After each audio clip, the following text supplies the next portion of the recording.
I think design has a huge impact on education, whether it's a network school or whether it's a public school. There's different philosophies, and within the NISN network, probably the most common philosophy is more of a hands-on, multi-generational approach to it, very community-based. So that requires a different facility design than a more common public school. I think maybe the most enjoyable part of the NISN grant program was really helping some of the schools get organized, offering some resources, some tools in their facility planning. Try to simplify things to a larger degree, recognizing that the technical aspects of facilities can be overwhelming, generally very unfamiliar to most educational leaders. It can be intimidating. So being able to help guide and simplify things so that schools can have the information they need to start their planning, implement it with their financial fundraising resources. Our first step is to really listen to the educational leaders, the community leaders, so we can start to understand what's the mission and the vision of the school, what is the population that they're serving, and then the next step is from that we'll start asking questions about what's most important, because in any planning exercise, the wish list is always greater than what the budget can allow. Striking a balance, I think, to me is the most important thing, that every project has budget. I think particularly within network schools, there's generally more challenges, whether it's financial or even just being able to find a facility in the early stages of the school's operations. So probably the most common approach is a phased approach. So you're going to start small, probably starting in a temporary or like a modular type of building. But your vision is long-term to have a more permanent facility.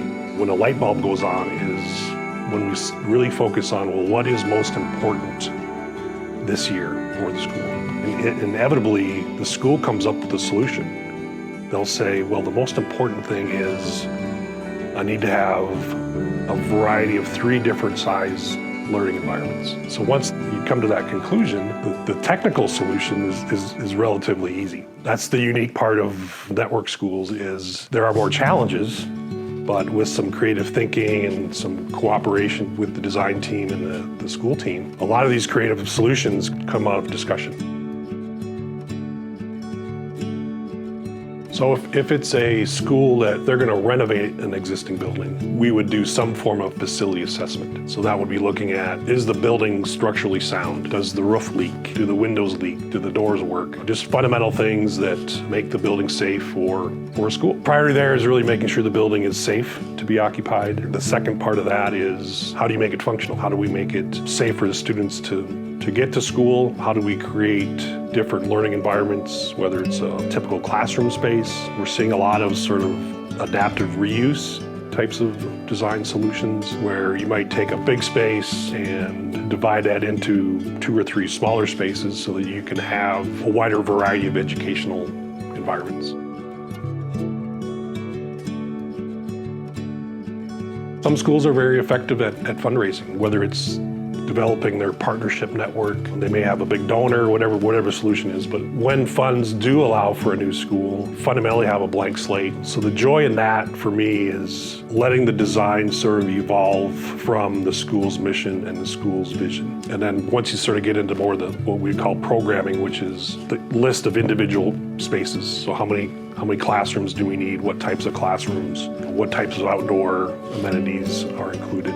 The end goal has to provide those spaces. That's what we call the building programs. Most communities want to have some tribal influence, so more of a cultural design look, as opposed to what you would see in a public school district, which tend to be more budgetary driven design solutions. Within the native communities, sometimes it's the inclusion of color, sometimes it's the inclusion of, it could be a basket pattern that would influence a certain exterior look. Usually either the tribal seal or the school's logo within the lobby area, the entry sequence becomes a big part of it. So as you're evaluating the type of project you want to do, whether it's renovation only, addition renovation, or new construction. Renovation, probably the biggest thing to understand is that there are unknown conditions. Probably the most complicated project is an addition and renovation project. And the reason it's the most complicated is because at some point you're going to be connecting a new building with an existing building. There's just more layers to coordinate. New construction, the biggest challenge there is cost. Fundamentally, a facility master plan is evaluating how many students do you have today, projecting how many students you want to have within the next 3 to 5 years, and that'll establish a gap, or at least identify what the gap is between your current facility and what you want to accomplish in the next 3 to 5 years. So that gives us a square footage target. The second part of that within facility plan, master planning, is what does it cost? What does it cost to build the facility, improve the facility? What does it cost to operate the facility? So as your student population grows, you're most likely going to add more staff. So your operational budget has to increase along with your student growth. And then from there are you in the right location? Is your current school on a site that is large enough to be able to grow? If it is, then great. You can continue to plan that. If it's not, then you have to kind of go back to, well, where can we relocate to as the school kind of maximizes the occupancy? The simplest way to approach a facility master plan is it's really two things. The first thing is, what is the student capacity today and where do you want it to be in 3 to 5 years? The second part of that is, based on the student capacity, we can identify how big does the facility need to be, and then subsequently, using a cost per square foot, we can develop the budget.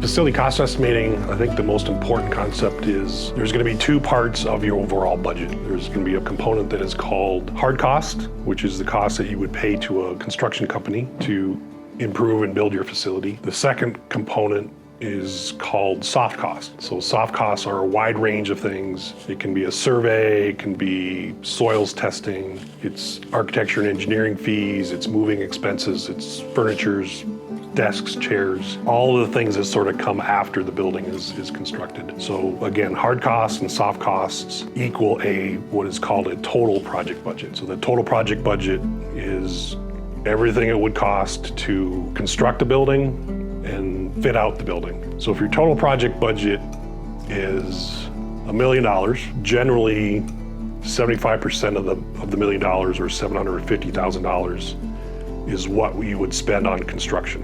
So the hard cost portion. The other 25% is the soft cost portion. So furniture, equipment, moving expenses, all those soft costs are generally 25 to 30% of the total project budget. In the resource toolkit, there is a cost estimating template that if you have two numbers, it will give you an order of magnitude construction cost for your project. So the two numbers we need are the square footage of the building. You can just measure the out to out of the building, and that's one number. And then the second number is how big is your site, whether it's a small site, like a 1 acre site, or a larger site. Get those two numbers. How big is the site? How big is the building? Plug those two numbers in, and it will automatically populate to give you a total project budget. We've included 3 scenarios. There's a renovation scenario. So if you're only renovating within the existing walls and roof of the building, you may be doing an addition and renovation project. So you're adding some new square footage as well as renovating the existing space. And then the third scenario is new construction. So the cost models have a cost per square foot automatically in there. Cost estimating can be overwhelming. I think one of the main messages is there are several either no cost or very low cost resources out there to help create a project budget. So probably the most effective one is if you can network with contractors, general contractors in your area, preferably contractors that have completed previous school projects. Most of them are willing to provide you with a construction cost opinion within a couple weeks. And the majority of them will do it for free because they're interested in the relationship, they're interested in your project. The other resource, online resource, is most public school districts will publish their bond programs. So if you see a school that's similar to what you're trying to accomplish, if you go search their facilities management, look for terms like bond program, capital improvement, you'll find like a 1 or 2 page summary of each school. Try to find something that's similar to what you're trying to accomplish. And that'll give you a good benchmark of, is it $500,000 or is it a multi-million-dollar type of project? The building code is, the most common building code is called the International Building Code, the IBC. Generally updated every 3 years. Most jurisdictions, city, county, school districts will only adopt it every 6 to 9 years. Some cities and counties have their own amendments to the code that reflect some local criteria, whether it's seismic related to earthquakes, could be different fire prevention methods. The main purpose of the building code is to protect the health, safety, and welfare of the building occupants. The most important thing for schools to understand is how many kids can I have in one room. So for instance, the classroom space, the building code applies 20 square feet per occupant. So if you have a classroom that is 800 square feet divided by 20, the building code only allows 40 students to be in that 800 square foot classroom.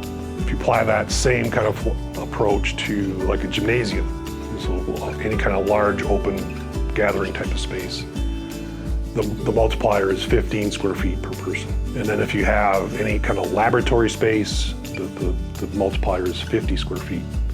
So 20 square feet for a typical classroom, 15 square feet per person for an assembly or a gymnasium type of space, and then 50 square feet for laboratory or more technical kind of space. The second part of that, why it's important to know how many people you can have in a room, is how many doors do we need in a classroom or assembly room. The advice would be to embrace that. There are many resources available, low-cost resources. Probably the biggest benefit is to network within the design and construction industry. Talk to contractors, talk to different designers, because most will be willing to give you some advice, some basic guidance of the building. Our suggestion, we've done this, whether it's educational projects or other economic development-based projects, is to, once you have your vision and your mission, is to communicate that within the community. Host outreach events, because with the support of the community, you will have the support of the tribal leaders. And it takes a village to do this. Persevere and keep the faith that you can get there. The more you can have a consistent outreach process, it becomes more transparent. Parents and community leaders understand why some of the decisions are made from the school's perspective, and it helps the school leaders understand the community. Design can empower schools and communities because the design can reflect the unique characteristics of the school and the community.